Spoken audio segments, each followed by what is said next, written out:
थांबा.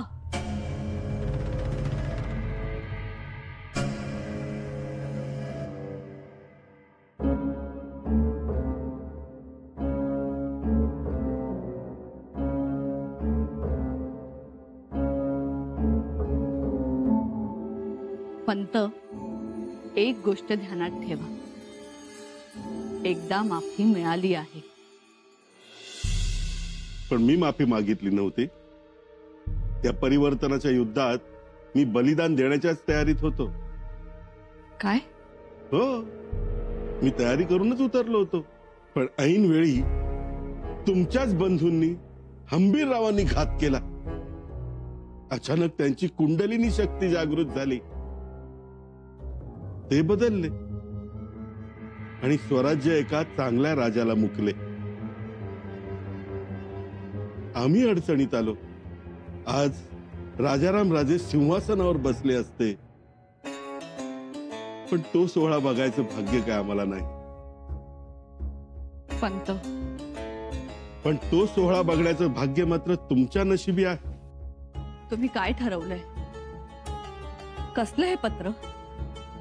राजमातोश्री, आम्ही तुम्हाला बोललो नव्हतो, पण आम्ही सदिच्छा भेट घेण्यासाठी अकबराला भेटायला गेलो होतो. त्यांनी बोलावलं होतं का तुम्ही गेला होता? म्हणजे त्यानेच बोलावलं होतं. कारण राजे भेटत नाहीत अकबराला, त्यामुळे अकबर नाराज होता. म्हणून मी गेलो. शेवटी उद्याचा शहनशाह आहे तो. गेलो, गाठीभेटी झाल्या. शेवटी त्याने स्वतःहून विषय काढला. म्हणाला, राजेंना जर वेळ नसेल तर महाराजांचे धाकटे पुत्र युवराज राजाराम राजे आले असते तरी राहत मिळाली असती.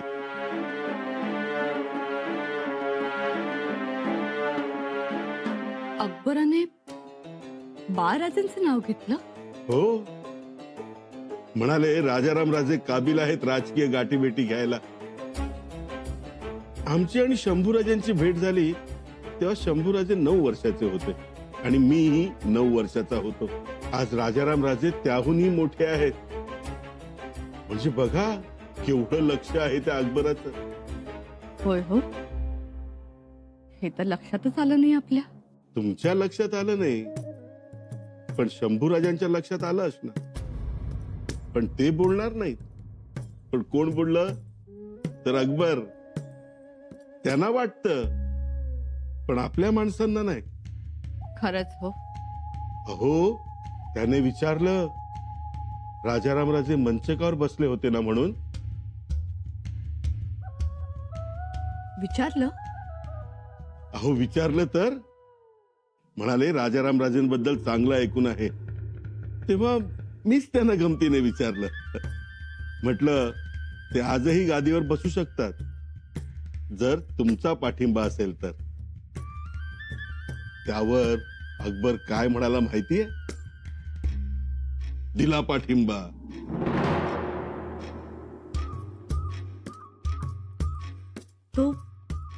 तो मदत करेल आपल्याला? हो, अहो आहेच त्याच्या मनात. पण तो तर शंभूराजांकडे मदत मागतोय. नाही, तो शंभूराजांना नाही, मराठ्यांना मदत मागतोय. स्वराज्याला मदत मागतोय. आणि स्वराज्य म्हणजे शंभूराजे नाहीत. म्हणून म्हणतो, ऐका, हा वनवास जर संपवायचा असेल तर अकबराच्या मदतीनं राजारामांना आपण गादीवर बसवू.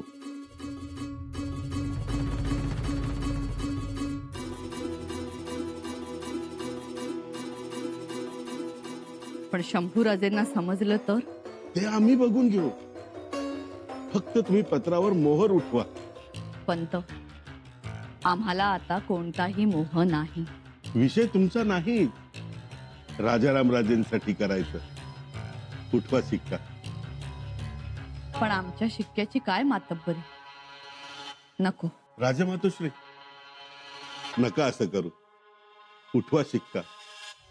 कारण आमच्या सगळ्यांच्या मागे तुम्ही उभे आहात हे त्याला कळावं, एवढाच उद्देश.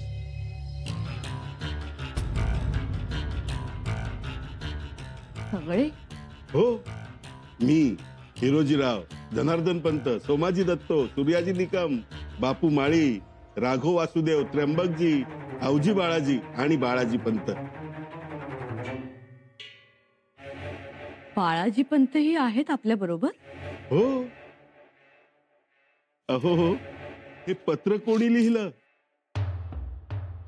बाळाजी पंतांनी? नाही, त्यांच्या चिरंजीवांनी. म्हणजे हे त्यांना माहिती आहे. पण मागे एवढं सगळं घडूनही बाळाजी पंत तयार कसे झाले? अहो, सगळ्यांनाच बदल हवा आहे. सगळ्यांनाच राजाराम राजे पाहिजे आहेत. हे बघा, आहे ना अक्षर, आवजी बाळाजींचं अक्षर, उठवा मोहर. पंत, आम्हाला त्रास नकोय कोणत्या गोष्टीचा. राजमातोश्री, आपण शंभूराजांचं दडपण घेऊ नका. आम्ही तुम्हाला मध्येही घेत नाही. काही झालंच तर ते आम्ही अंगावर घेऊ. पण उठवा मोहर.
एव्हाना मोहर उठलीही असेल.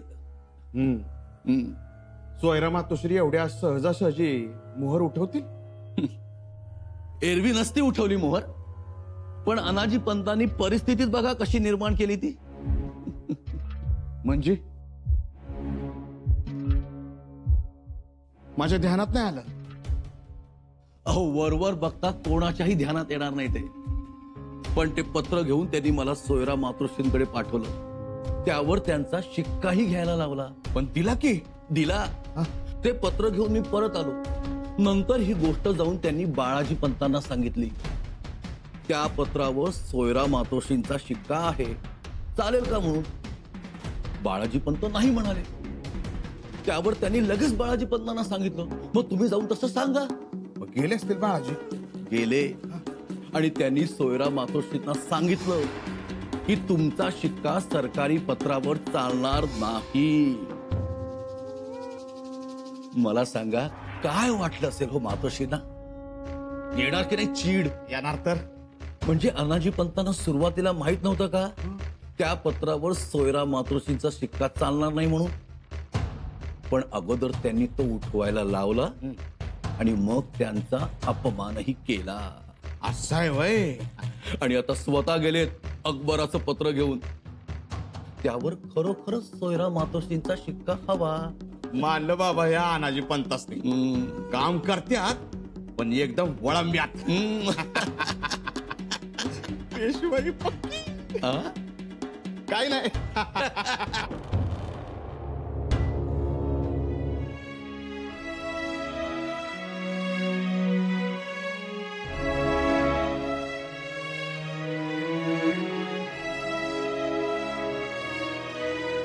बाळराजे, आम्ही आज जो निर्णय घेतला, अकबराच्या पत्रावर सहमतीची मोहर उमटवली, ते योग्य केलं ना? काही चुकलं तर नाही ना आमचं? आम्हाला ही पुन्हा तुमच्यासाठी संधी वाटली. अकबर, उद्याचा होणारा शहंशाह, तो स्वतः तुमच्या पाठी उभं राहायला तयार झाला. म्हणून खरं तर आम्ही तयार झालो. यात आम्हाला वावगं असं काहीच वाटलं नाही. पण हे फसलं तर शंभूराजेंना काय वाटेल? काय म्हणतील? का पुन्हा आमच्या नशिबी नजर कैद असेल? इथून पुढे या अशा प्रकारे तुमच्या आडून आमच्यावर कोणी वार करू नये म्हणून तुम्हाला नजर काही देत आहोत आम्ही. बाळराजे, काहीही म्हणा, पण तुमच्या नशिबी उपेक्षाच येते. तुम्ही कुठल्याही मसलतीत नसता, कुठल्याही निर्णयात नसता. आत्ता कुठे तुम्ही 3000 मनसबदार आहात, पण तुमच्या वयात शंभूराजे 7000 मनसबदार होते. पण उपेक्षा मात्र तुम्हालाच मिळते. खरं तर महाराज होते तोपर्यंत आम्ही निर्धास्त होतो. कारण महाराज म्हणाले होते, तुंगभद्रेपासून गोदावरी नाशिक पर्यंतचं स्वराज्य बाळराजेंना द्यायचं आणि दक्षिणेचं राज्य शंभूराजेंना द्यायचं. पण या सगळ्या गोष्टी हवेत विरल्या. असं काही झालंच नाही. शंभूराजे सिंहासनावर बसले आणि सगळं संपलं. आता तुम्हाला तुमचा वाटा मिळेल असं आम्हाला तरी वाटत नाही. आणि मिळेल अशी अपेक्षाही आम्ही सोडली होती. अहो, पण अकबराने तुमची याद केली. त्यालाही वाटलं की तुम्ही गादीवर बसावं.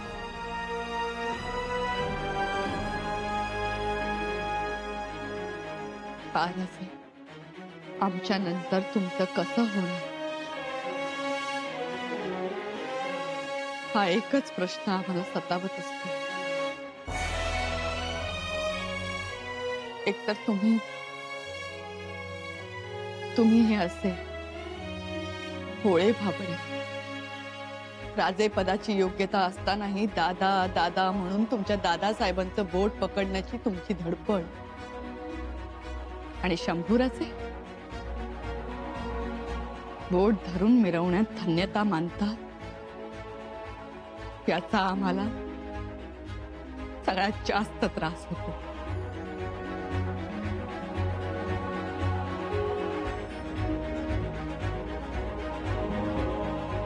बाळराजे,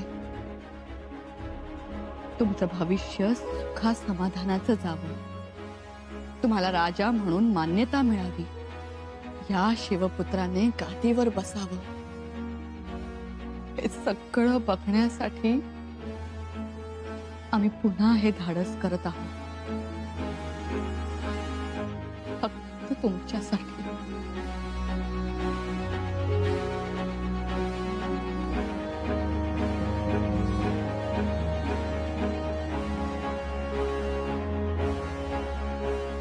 बाळराजे, मर्यादा हा शब्द आईच्या ममतेला माहीत नसतो. साधी साळुंखी ही खरट्याजवळ साप दिसला तर सारं जंगल डोक्यावर घेते. सर्पाच्या दंशाने घायाळ होते, पण इवल्याशा पिल्लाला काहीही होऊ देत नाही. एक पक्षी एवढं करतो, मग आम्ही तर राजमातोश्री आहोत. तुमच्या सुखासाठी एकदा काय, हजारदा घायाळ हो, हजारदा घायाळ हो.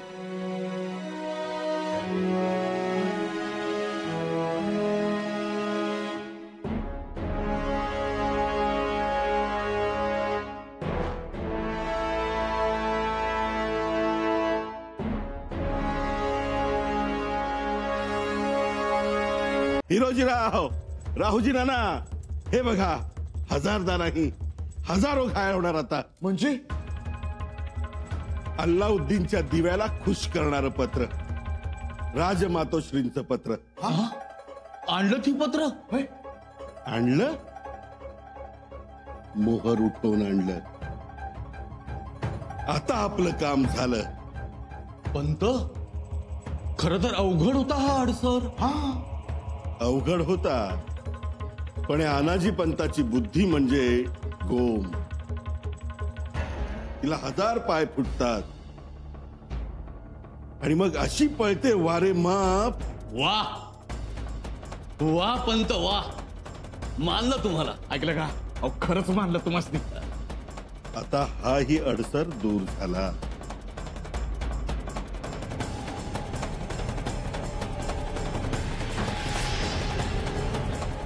वेग बघितला का गोळ्याचा? मग पोटात गोळा झाला माझ्या. आता 2 अडसर राहिलेत, ते आपण सहज पार करू. तरी आपण गाफील राहायला नको. आपण गाफील नाही, गाफील राहणारे राहिलेत पन्हाळगडावरच. खरंच की हो.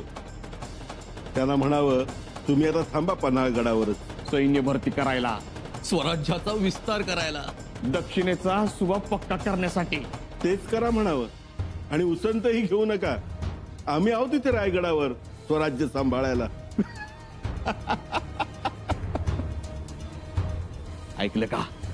घाई करा लवकर. अशा वेळी घोडा दौडवायचा, नाहीतर आपलं काम दौडवायचं बिन लगामाचं. आपण बिन लगामाचे, पण लगाम पन्हाळगडावर. त्यांनी तो नीट धरावा, नाहीतर पडायचे घसरून. पुन्हा सांगतो, सगळ्या गोष्टी लष्करच्या शिस्तीने होऊ द्या.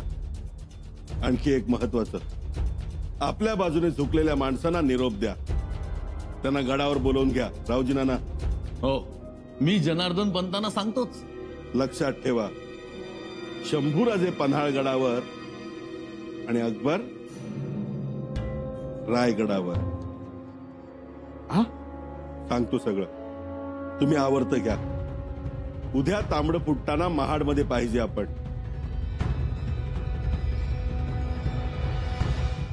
ऐकलं का?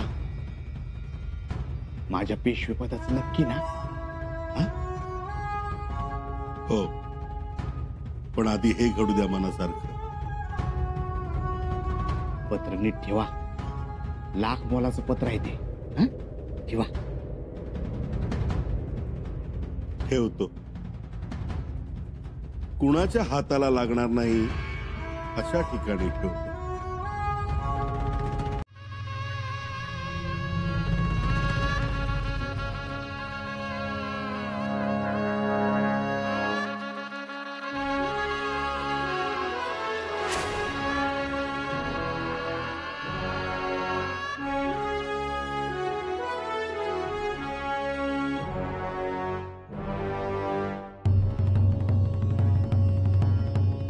सोयरा मातोश्रींना वर्दी द्या, आम्ही येत असल्याची. जी महाराज.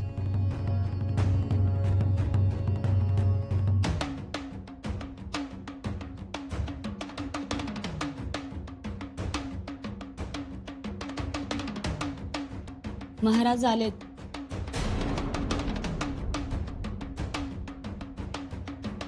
कोण? शंभूराजे? जी मातोश्री. ते गडावर केव्हा आले? ते हल्ली अचानकच गडावर येत असतात. पण आमच्याकडे का म्हणून?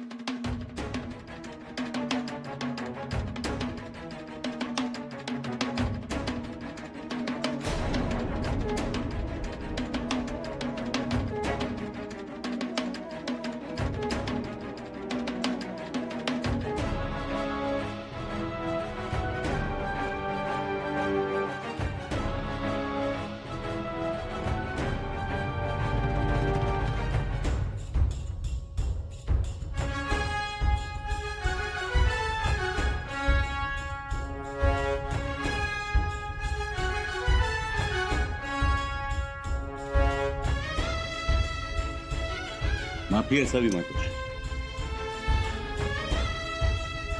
कशाबद्दल? हे पत्र आमच्या हाती लागलं.